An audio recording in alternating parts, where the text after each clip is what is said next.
Welcome back to Popcorn and Beers. We've got your drunk classic Multiplicity and your butter on top Moana 2. Let's go.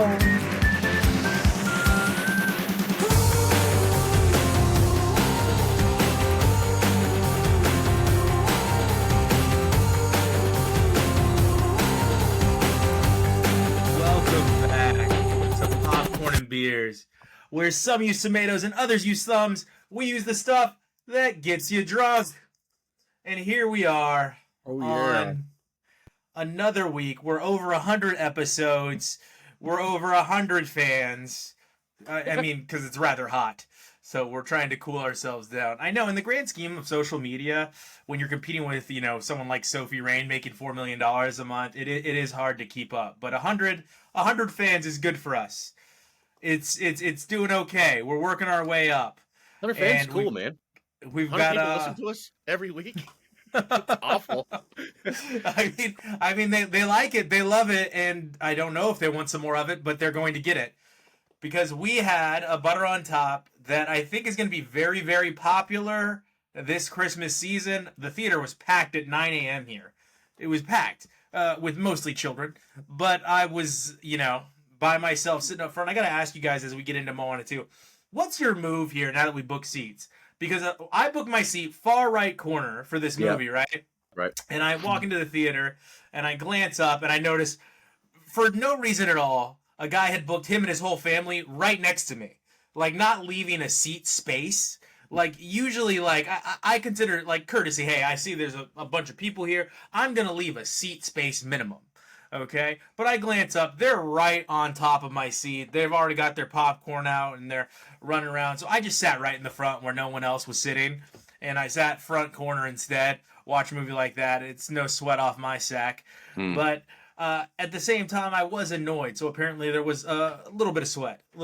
So what's your move there if you see that? If you see someone's booked right next to your seat? Jordan?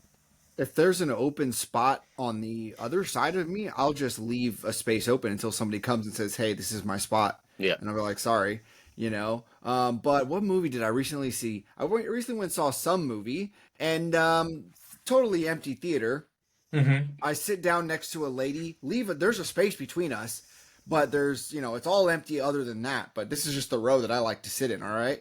So I sit down and she goes, you've got to be effing kidding me, and gets up and moves away as if why did you sit even this close to me in this theater? She is me. She is me. I would have reacted the exact same way. I would have been like, oh my god. I wouldn't have said anything that loud, but I would have pretended like I had to go to the restroom or something to do the trailers and just sat in a different seat when I came back. I would have moved next to you. Again. Just keep moving. That would be a good prank show prank. It's someone's annoying. You just keep And ultimately it ends with you sitting backwards in the seat in front of them. Just look at them. straddling it like the teacher who thinks he's cool in the 90s spinning the chair. Yeah. So I don't really have a problem with that. I understand the concept, and I leave a space if I can, stuff like what Jordan said. But I think the days of me being weirded out by that are over. Seats by and large are pretty comfortable nowadays compared to when, early 90s. When it was just wood, like a wood bleacher that you're sitting in, and you're what theater were you going to? The movies they showed at your high school?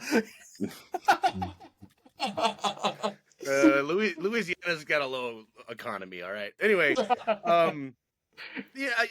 there's not really a issue of elbows or who gets the arm anymore per se, because they got those big old seats and they can go all the way back and all that stuff. So I don't particularly care when someone sits right next to me. Yeah. Okay. I think I'm comfy, dude. Yeah, I'll sacrifice. What if it's one of those theaters that's just the seats are just a bed and you just get in bed with the people, next to you? As long as I got 2-3 pillars, we're going to be all right. The two of you in innuendos today, or just phrasing, Josh. I like those ones where the seats go all the way back. You know what I'm saying? And then Jordan, just get into bed with them. Just lay in their bed. Yep.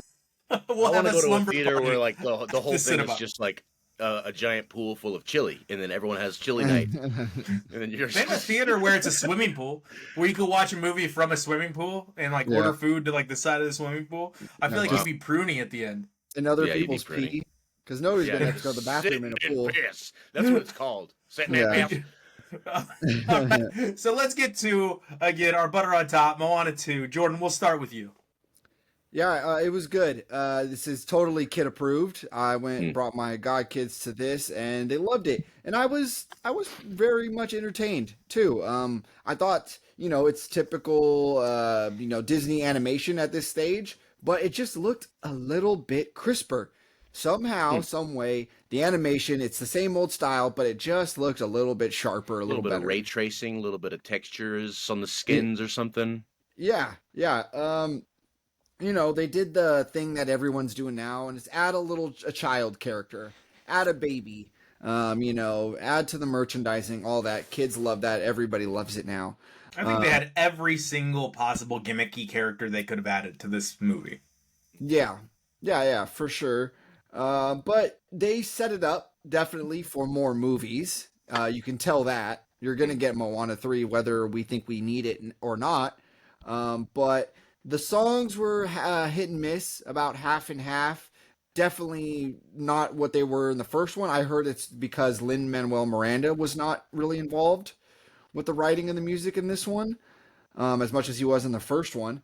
Maui's big song was definitely a big disappointment. That was the worst song in the whole movie. What, Chihu? Yeah, Chihu. Yeah, not great. But the whole. They could have explained more about this god that wants to keep people separated. There were some plot things that they didn't really flesh out all that much, and maybe it just was getting a little too complex for children. And also, the vampire lady never comes back. How do you pronounce her last name? Schlesinger? Nicole Schlesinger? I have Schlesinger. no idea. Schlesinger? Schlesinger? She did a Yeah. really good job Schlesinger. as a voice actress, though. Yeah, That's cool. but there's this whole. She's a major part of this story, and then once they solve the conflict, she just never comes back. There's no mention of her again. Maybe she's a seed for the next movie, of course. Maybe. But I give it a popcorn and 2. Yeah, I mean, the big bad is not really a big bad. It's a storm. Yeah. Sorry, spoiler alert. There's not really a big bad in this movie, which is disappointing. You kind of hope for a big bad in most movies. There's not really any peril at any point ever. You don't really feel too much. You don't get attached to really any characters in this, except for Moana. So I don't think they did a great job of character development outside of Moana. Maui is even just okay in this one. I agree with Jordan. There are no bangers in this one. Not a single good song, in my opinion, in this movie. A lot of singing just to sing, I guess, would be my opinion here. For me, I was largely disappointed. I'm going to go ahead and give this one a popcorn right now. It came nowhere near Moana Part 1 for me. I think this is the reason why sequels are considered not as good as the original. They don't need to do a Moana 3 because it should go straight to DVD if it's anything like this. Well, this was supposed to be a TV series at first. Was it? Really? Yeah, it was supposed to be a TV series, and then they're like, nah, let's make it a movie, and that's why they didn't get Lin-Manuel Miranda involved. Wow. Or he's working on the live action, maybe. He was TV doing Lion King? Or Mufasa? I think? Yeah. Or as I've come to say it, Mustafa. Yeah. Mustafa, yeah. All right, so Josh, any shot at you seeing this? I almost saw it, but there was someone didn't come into work last night, and I had to skip the theater, and that sucks. But I don't think I'll watch this one. I will someday watch the first one. Definitely should. So Jordan, would you say with Disney doing movies about Hawaii, they're 3 for 3? Yeah. Lilo and Stitch, which is getting a live action remake. It looks pretty good. What's the other one? It is. Is it gonna be someone in a suit, Lilo in a suit, like a kid? No, it's Lilo, and then they have an alien, man. They got an alien from Mars. Yeah. This is ridiculous. What did you rate it, Jordan? Oh, I have a popcorn too. Poppin' 2, and I went popcorn. Look at us on the opposite sides of the spectrum. Yeah. It was just hard for me to get into this time around. This one, it was quick though. I will say that's a positive. It was boom boom. I think kids are gonna like it. I think most of the time kids will like stuff like this. It just wasn't an appealing film. I don't think it's gonna come anywhere near the Oscars as far as best animated film is concerned. It wasn't there. It just wasn't there. Now we did do a drunk classic that neither one of you had seen. Correct. Okay? And I'd like to hear from you, Josh, on what did you think of Multiplicity? Multiplicity. Well, I've always heard of this movie. When it came out, I heard that it flopped, but it was always like in the conversation somewhere. You know, it got mentioned on TV quite a bit. I think just Keaton was a killer. Keaton is a killer. Like, especially in the 90s, man. Yeah, he had a run. And so it was always on my mind, and I gotta watch this movie someday. Just never got around to it. I was really excited to see this movie, and it didn't disappoint. Did not. It wasn't what I expected per se, but I liked it. I liked everything about it. Honestly, what I really liked was a struggling contract worker and a wife who doesn't work. Yeah. Have a house like that back then. That's what in Los Angeles. Yeah, that's what lower middle class looks like back then. You got about 2,000 square feet you don't even use. Yeah. A pool house and stuff, just chilling back there with no pool. Yeah. So if this was today, this would easily be a Black Mirror episode, but they made it funny instead. It's not, you know, this could go into horror. This could go into any genre, but this one was a comedy. And I thought there would be more Keaton. I thought there was going to be like 10 copies. Ended up being what total of 5 Keatons were on screen at one time. How do you think they shot that? I'd love to watch the behind the scenes. 4 total. I don't know why the third clone was effeminate. Number 4. No, you're third. You're right. Number 3. I literally have the exact same note. Why is third clone kind of effeminate? I literally have that written down. Yeah. It was strange. No, he was the second clone. Yeah, but so he's number 3. Yeah, you had it right though. He is number 3. I liked all the interaction. I think they left a lot on the table for the sake of just having a fun time. And I just loved all the scenes where they're all talking on the screen at the same time, and just it's like the coolest soliloquy ever. Is that a soliloquy? Did he get multiple checks like Eddie Murphy on Nutty Professor? I don't know. I'd like to know. I think he did a great job. If it gets made today, it would be a totally different film with a lot more gags. This had like a tasteful amount of everything. I like the idiot. All the things he was doing as an idiot were so creative. Yeah. You know what I mean? Where he puts the pizza in the wallet. He puts the pizza in the wallet.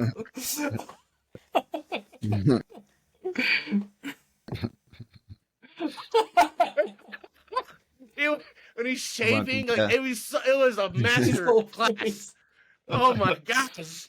That was a master class. I bet he just had the most fun making that movie. That's all. Popcorn and 2. Popcorn and 2. Jordan? I'm going to give it a popcorn and 1. Yeah, it's fun. It's a really irritating movie. It's just all the dumb stuff that they're all doing is just so irritating. And there's just certain things about it that just don't connect. Yeah, like the fact that his third clone is kind of effeminate, and just the fact that they're supposed to be the exact same guy, obviously, except for the clone of the clone, and that's cool. I like how they worked that. You know, that's funny, but there's just certain things that just don't add up with this whole premise. But that's fine. It's supposed to be just this light, stupid comedy movie, you know. I really, really liked the line. My favorite line in this whole movie is, "I like to golf." Well, when was the last time you went out? Never. I got to cut back though. And it's like that's a golfer's life right there. And what did he say about the electric or whatever? Like 250, whatever it takes, or something like that. another big problem I had this was just you don't get a sense of the main character, like who he is, what his quirks are before all these hijinks start. Like you're just like he doesn't really have a personality for you to be like, I know this guy and like what he wants, you know what I mean? And then all of a sudden he's thrust into all this craziness, and you're just like, okay, right. And also like at the end, like the solution for the plot, what saves the day is what they should have been doing in the first place. Yeah, you know what I mean? Like just do that, idiot. Anyway, popcorn in 1 for me. Yeah, there's a lot of themes here, right? Like selfishness is you're never going to succeed with being selfish. But everybody, even in a relationship like that, he's got 2 kids. Andie MacDowell plays his wife, and she's fantastic in it. Like Andie MacDowell, a different side of Andie MacDowell. That Southern accent was different. It's weird to find someone with a Southern accent like that in Los Angeles. Also, yeah. So I'd love to know how they met. Jordan, why'd you make a face? You didn't like Andie MacDowell in that role? She's always the same. She's very uptight in the movie, and it's driving me insane. She just wanted a job, Jordan. Jesus, are you sure you voted the way you say you voted? She just wanted to get a job. She was standard female character in the 90s. They don't give her much to work with. She's just like, I don't know about this main character, you know? Like, it's unfortunate. I thought she did okay, but they don't give her much, you know? Yeah. What about Eugene Levy? Eugene Levy wasn't for you guys? He's fine. The Latin Eugene Levy with the concrete. I got this watch. It's set to New York time. It's the darndest thing. You're still 2 hours late. Like, or the demoing, he demos the wrong driveway right to start the movie, and they gotta do 2 driveways. Of course, you have the antagonist that's trying to like horn in on his action at work, which is causing him extra stress. You guys got where I did that's my Pepe? That's my Pepe. I don't know why I like saying it, but it just seems so funny. Like, especially in that moment where everything has gone down the way it's gone down. And he's just like, he shows up soaking wet. And she goes, what is that? That's my Pepe. But, I also love the line where he's like, did you sleep with my wife? No, I didn't sleep with your wife. She tried to get in on there and I mamboed right out. And he's like, yeah, he mamboed out, Doug. Jeez. He mamboed out of there. Like, that had me rolling the second time. I probably rewound that a couple times where he's like, yeah, he mamboed out, Doug. I love get that line. Like, he mamboed right out. I mean, it does beg the question, like, what would you do if there were multiple yous? And I started thinking of it from a logical perspective. I was like, well, 1 more mouth to feed, 1 more bedroom. So you're not making more money. You're just essentially making more time, which is the case. I love the party when he's having the party at the house, and that's when you discover that they've made a clone of the clone after the or during the party. Pardon me. It is the most 90s outhouse. I love when the internal dialogue comes out when they are talking to each other, 2 and 1, the main character and number 2, and they're just literally their internal dialogue is coming out. I loved that.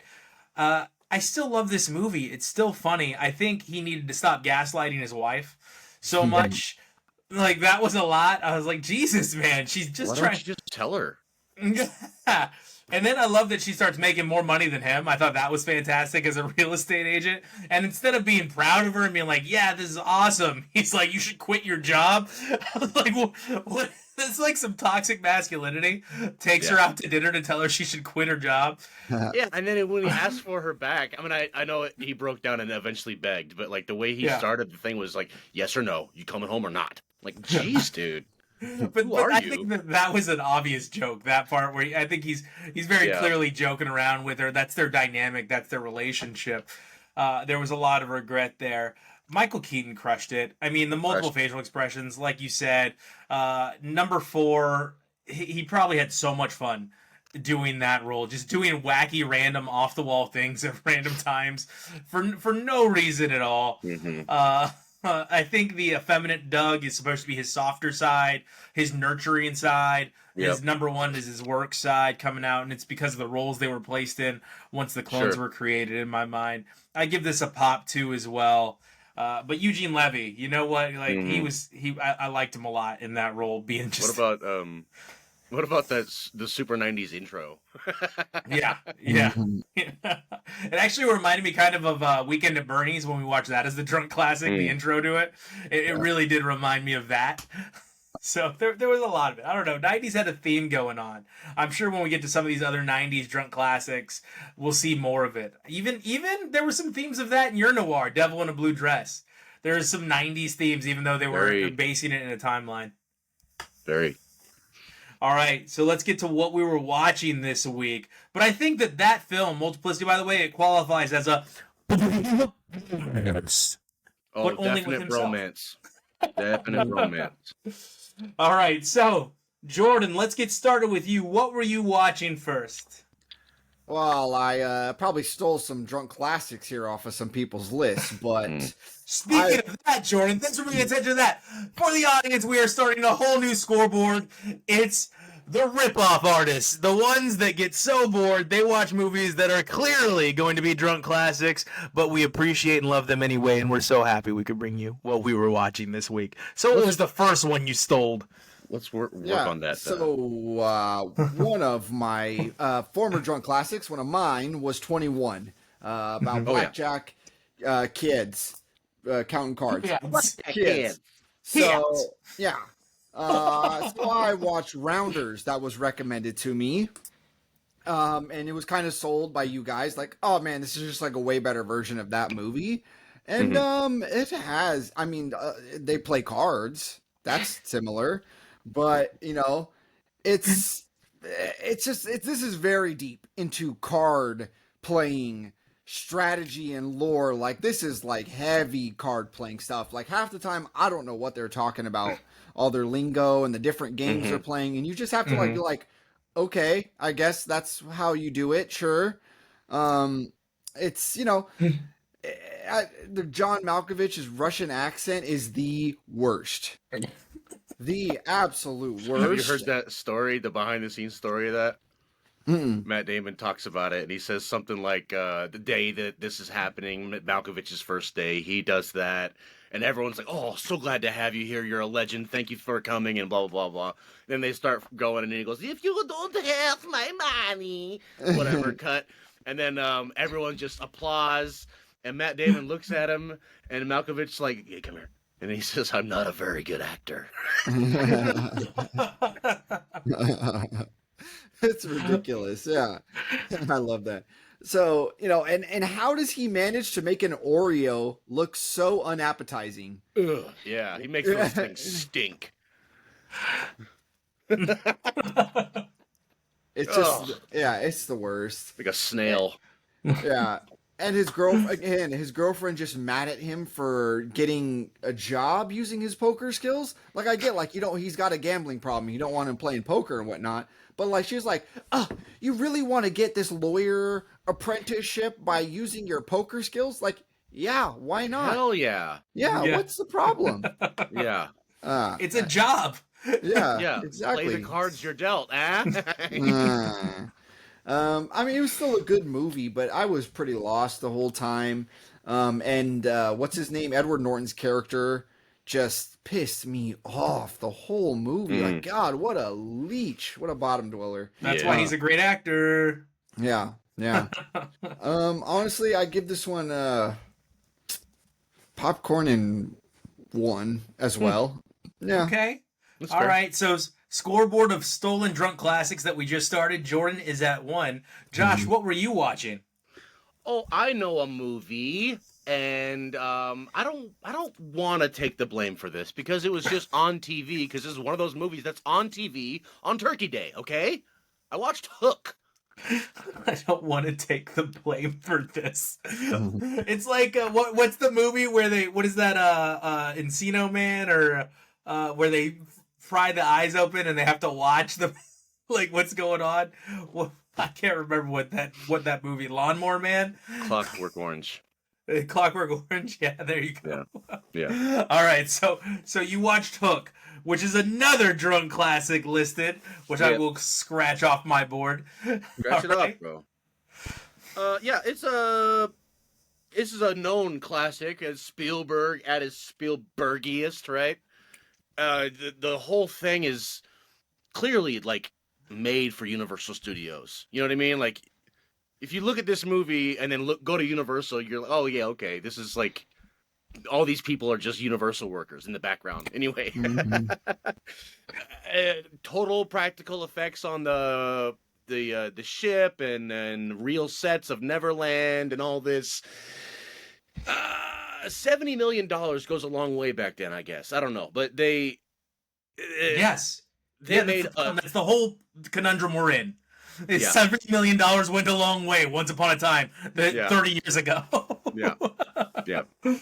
I think it's a good movie. Looking around the movie, though, I was reminded of like things like Avatar, where it doesn't really matter if the story makes all the way sense. It doesn't. It's very generic. All the lines are very like safe.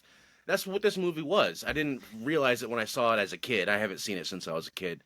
It still has the magic, though. It still feels like Peter Pan. So you might say it's Bangarang? It's Bangarang. Yes. It is. Julia Roberts, I guess an iconic performance back then. Today, I'm like, this is so, like, I don't know. It was really... no one acted well in this besides Dustin Hoffman. I don't know, man. You got a lot of people at the peak of their powers. Robin Williams in the 90s, Julia Roberts in the 90s, Dustin Hoffman in the 90s, Glenn Close in the 90s, Bob Hoskins in the 90s. Like, you have a lot.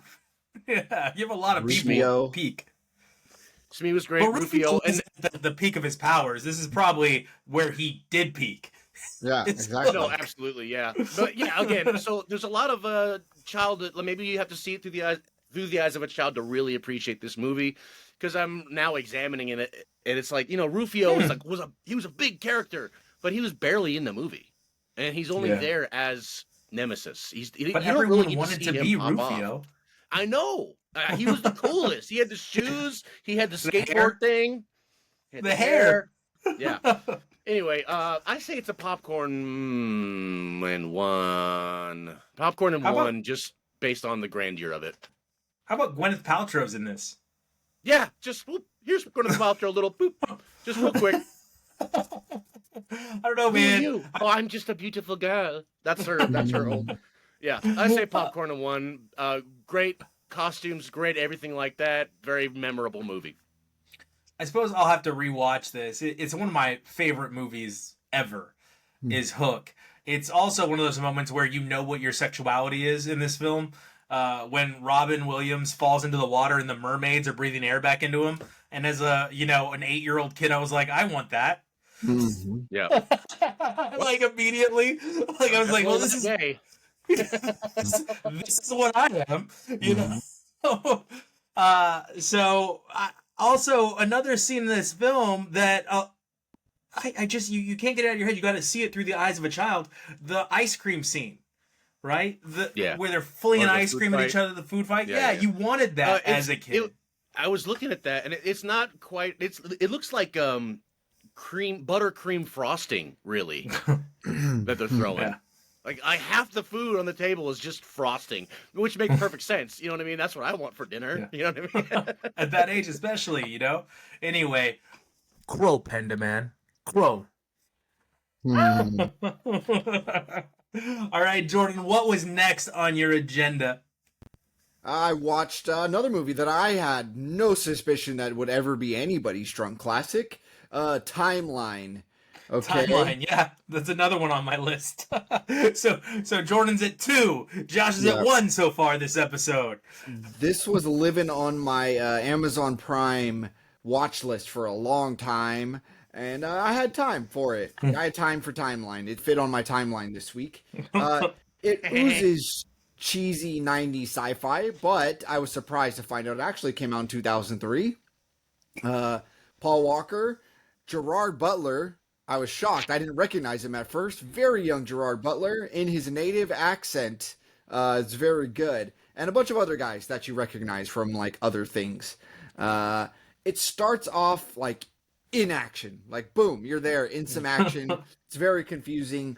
The cuts throughout the movie are literal just like flashes. Like next scene. Next scene, Like, yeah, it's comic literal book shit. flashes. Yeah, it's weird. There's one of the big rules in going. Okay, the whole premise of this movie: these guys make a time machine. A bunch of archaeologists. One guy goes back, gets lost, so then the others have to go back and get him. It's medieval times. Okay, Yeah, yeah, it's based on yeah. a book, Michael Crichton. Yeah. The big rule is no modern objects allowed. Do not bring modern objects into the past. And the guy brings a grenade. And like this is such delicate kind of there's no mention of like the butterfly effect, like the what if you do this, and the guy brings a grenade and like nobody thinks to like check these guys, like pat them down, get some security, some safety Oh, this protocols. guy's Like, just got a pocket full of candy bars. yeah, like nobody's checking to make sure everybody's like on the up and up. Just guy just Mars. What is Mars? yeah. Yeah. That would a Mars bars back then would have threw somebody into diabetic shock instantly. That's true. Yeah. This movie was really stupid. I had a hard time staying focused on it. Popcorn. Popcorn. Popcorn. I just remember liking it as a ute, as a young person. I just remembered enjoying it. So it went on my list. Now, we've talked about this. Josh has a stance, right? Like, well, it's a classic. Everybody should have seen a classic. They show it every year for Thanksgiving. And I have a stance, yes, but we want to remind people of these movies together. We want a communal experience all at once. I guess we have that anyway, because you guys watching these films allows us to kind of fall into that nostalgic place that these movies take us to. I remember Timeline being described. Now, this is a note of when it was made, 2003, and look at how far we've come. It's only been, 21 years. But they described the time machine as a fax machine, but for people through time. That was like the peak technology, was a fax machine. So that's how they describe it. That's how far we were behind as far as email has come back then. We didn't describe it as an email. It was a fax machine, but for people through time. Anyway, Jordan, why don't you go ahead and throw another one out there for us? Throw it out. Oh man, I'll throw a quick one out there for you. All right, My Old Ass. Okay, Aubrey Plaza, you were just reviewed this, and this was our Thanksgiving watch with my mom. We watched this one. Ooh. Yeah, Okay. I know. I didn't. We were all pretty caught off guard, but it wasn't too uncomfortable. How were you caught off guard? I reviewed it for you. I don't know. I don't know how. Yeah. But this is my one note about this movie. Yeah. I have one note. There isn't a single grounded element of this movie. Popcorn. Yeah. That's it. Yeah. I just so again, if for the audience that doesn't know, that maybe just be tuning in, thank you, welcome to the show. We appreciate you. Jordan and I are cousins, and all I've got is I've got this picture in my mind of Jordan, his wife, maybe my mom, and one of my sisters or her whole clan at Thanksgiving watching this movie, and the first scene is her trying to get laid by another woman. And that's literally how the movie opens, is her trying to get laid by the woman at the ice cream shop. And the whole family's gathered around the television eating their turkey. And and it's pretty graphic language, if I'm not mistaken, right? Yeah. It was fine. That was okay, whatever. We bought that. But it is just very in your face, throughout the rest of the movie. To the point where it gets annoying, honestly. Yeah. We get it. We get it, okay? Yeah. The Justin Bieber scene. Yeah. Oh, yeah. One less lonely girl. That was good. That Oh, was funny. That was I was so annoyed. I was like, okay, guys, come on, enough already. This is a lot. Yeah, my mom was like, oh my God, we would have turned this movie off at home 30 minutes ago. Fair And then enough. occasionally throughout the movie, someone would just go, this movie is really gay. and then it ends up being straight. Anyway, spoiler alert. Yeah. Spoiler alert, and then it ends up being straight. Yeah. Messaging, I think the gay community would not agree with. So pick your audience. Audience. And Aubrey Plaza's not in it enough, to be honest. She's just not in it enough to carry portions of this film. And when she is in it, she plays a character that we're not used to Aubrey playing. So what I watched the new Disney movie on Disney Plus called Nutcracker with Ben Stiller, and this is a trope we've all seen before. Family relatives die. They were estranged, hadn't talked to each other for a while, and leave behind three little boys. It just plays along that theme the whole time, to be honest. It's much like that Kate Hudson movie. Do you guys remember that Kate Hudson movie where her sister dies and she's like super successful and has to take on these kids and ends up adopting them? It was very similar to that as far as Ben Stiller's character is concerned. He plays a very successful real estate broker from Chicago, from the big city, who's got to go out to small town, middle of nowhere. And then Linda Cardinelli, you know her as, I believe, Velma. I believe she played Velma. I believe she was on ER. Yeah, Freaks and Geeks. Yeah, so Freaks and Geeks. She is the social worker, and she's got a plan. And the plan is the hope that he's stuck with these kids long enough to fall in love with them. You guys know where this story goes. I don't have to tell you. And it crescendos in them performing the Nutcracker written by one of the little boys, right? The Nutcracker reimagined, written by one of the little boys. And that's the whole scene that creates the epiphany within the rich mogul uncle that was trying to get these kids fostered. There's some funny things that occur, but nothing that's like, oh, ha ha ha ha. It's more like, okay, yeah, that's funny. You know, a lot of that, oh, okay, that's funny. It's nice to see Ben Stiller back, okay. You know, stuff like that is going on. Outside of that, I suppose that you put it on the background, it might be better for a family gathering than my old ass. But it is a popcorn. Edie Patterson makes a guest appearance. She's kind of pleasant in it. Obviously, she offers levity into any role she plays. The kids are funny. There's a lot going on there, and the end isn't awesome, but it is what you expect out of a movie like this. You will not be surprised. The acting is going to be mid throughout the entire movie. If you just want something put on in the background where everybody's having Christmas, opening presents, Nutcracker is the film for you. It is a popcorn. Welcome back to the big screen, kind of, Ben Stiller. Jordan, give us another one. Whoa. Anthony Jeselnik, Bones and All, his new stand-up special. And I'm a big fan of Jeselnik. I like his takes. Every time you watch him, though, his demeanor and his whole thing on stage, whether that is his real personality or not, I'm sure it kind of is, but it's just a little heightened for the stage. It's very off-putting. It's very hard to buy. Every time it's very hard to buy in to his whole thing, but then eventually he gets rolling and it's like, okay, you know, this is his thing. He's good. My favorite joke of this whole thing is he's like, I have an FBI, buddy in the FBI. He's been an agent for a long time who chats all day on the computer. It's pretending to be a child with child molesters. I don't know what he does for the FBI though. That's a great line.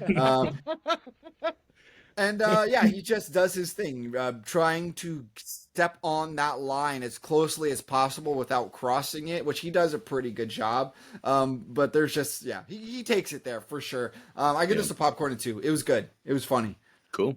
I've seen the joke that went viral about if you listen to Joe Rogan's podcast every day, you're a loser. Yeah. And then talks about his brother-in-law, right? Yeah. He is the target demographic of this, yeah. Yes. All right, Josh, over to you, sir. Okay. I got one, I don't know. Is it on your list? We'll find out if I ripped off again. Bridesmaids happened. Morbid classics.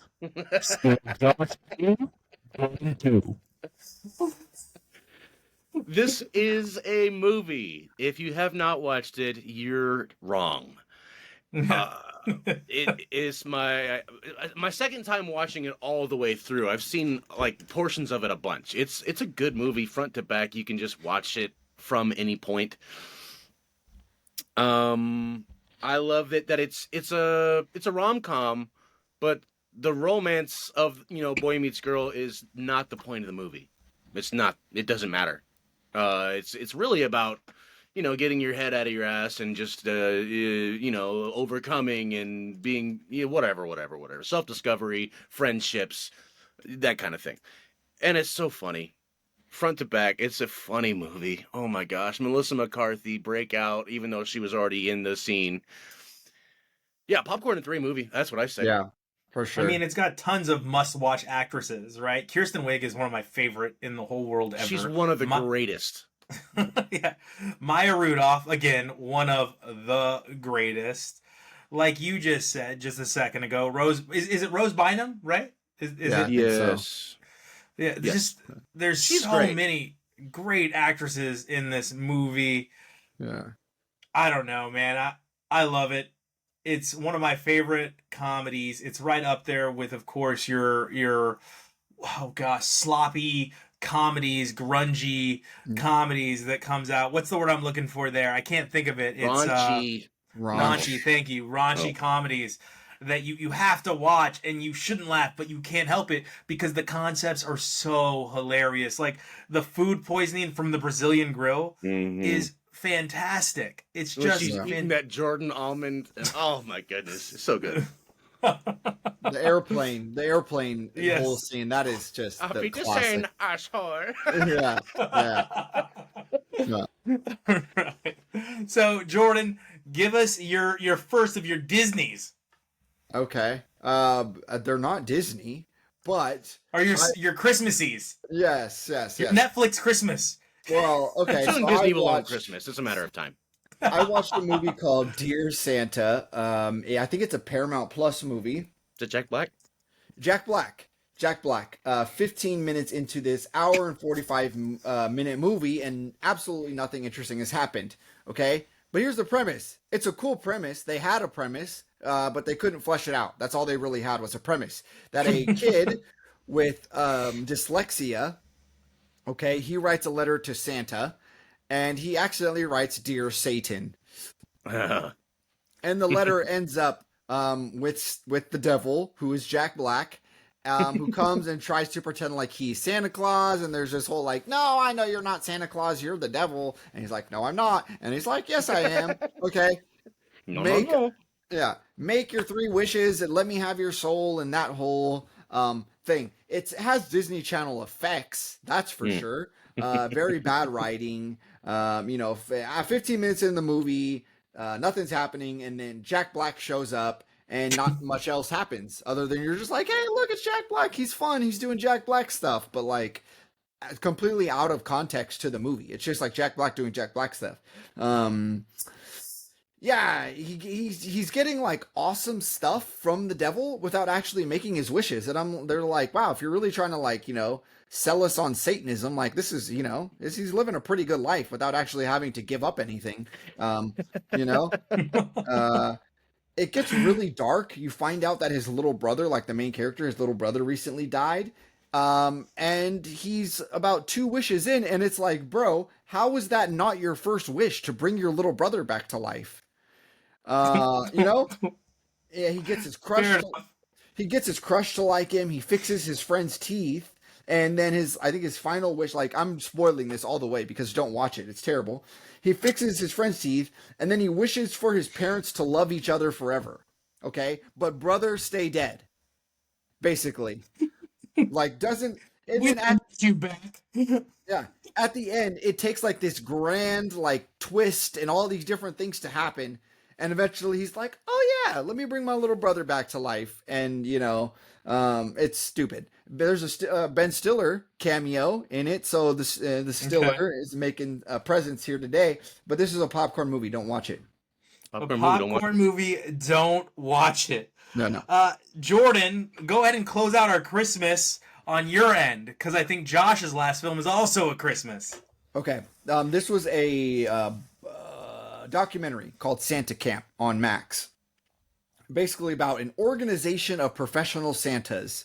Okay. They have like an actual, like a boot camp that you go to become Santa, and they get on the same page. They're kind of like trying to unionize kind of thing, They rally around the death of one of their Santas, named Santa Dick, which is great. That is his name. His name's Santa Dick. And they rally around his death to get more inclusive Santas. Okay, Santa Dick was all about that inclusivity, right? Black Santa, whatever, So they get Black Santa, they get a special needs Santa, they get a trans Santa, and like trans Santa, like no, bear with me here, okay? Trans Santa, great idea, all about that. But literally, they're like, come out and see trans Santa. Like, why not? And there's no real difference in the appearance. It's just like, Santa. Yeah, just come out and be Santa. Oh, look at the freak! just be Santa. Like, why? They're posing for pictures with children, and in the picture they're like, okay, instead of say cheese, she's like, trans Santa, like blurts it out before the I'm picture. I'm the Santa that hates onions, and that's my personality. Yeah, it's about Christmas and not the kids, and this person is very clearly making it all about themselves. And the wife is like supposed to be Mrs. Claus, but she's like, no, I'm Dr. Claus. You have to call me Dr. Claus. I have What's a PhD. going on right now? Yeah, Women it's very doctors. It's just super annoying. All right, the Proud Boys show up, and then it gets into the whole thing of like people saying God wants them to be there to protect Christmas, and there's a lot of people that believe that trans Santa is a product of communism, which is a crazy belief. It's a crazy way to live in general. What is happening? Yeah, people have a lot of opinions on like how society can make you gay and stuff. It's like, what? Yeah. The Black Santa guy is, I like his stance. He puts up a black blow up Santa Claus in his neighborhood, and he gets a hate letter from a guy who's pretending to be Santa Claus, but he's racist, saying like, I'm Santa Claus, you cannot have black Santa Claus, blah, blah, blah. It's crazy. The special needs Santa Claus is just a joy. It's absolutely just a joy. Heartwarming, heart-melting story there. That's great. And there is a Mrs. Claus, actually, who is all about fighting for equal pay in the field. So she believes Mrs. Clauses, if they make an appearance, they should be paid the same amount as Santa Claus, which pisses off a lot of the old boys club of Santa Clauses. But she's got a good point, because you're really there doing absolutely nothing. So why not? This movie You're for? probably right. Yeah. Who's this movie for? For people who are into Santa and Christmas culture, Christmas and Christmas culture.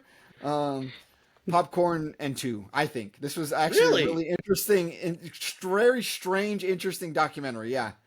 Jordan was a pitcher. His best pitch would be a curveball. Exactly. Go ahead, Josh. Exactly. Like, I was like, based on everything you just said, I was guaranteed a popcorn. Are you not entertained? Like, what else can they give you to not make this an entertaining, like, I can't stop watching this documentary about Santa Clauses? All right. So I watched a spy thriller, Operation Mincemeat. It was very interesting. I will say that this is the last thing I watched this week. It stars Ewan McGregor and some other folks you've seen before. Tom Holland. Succession.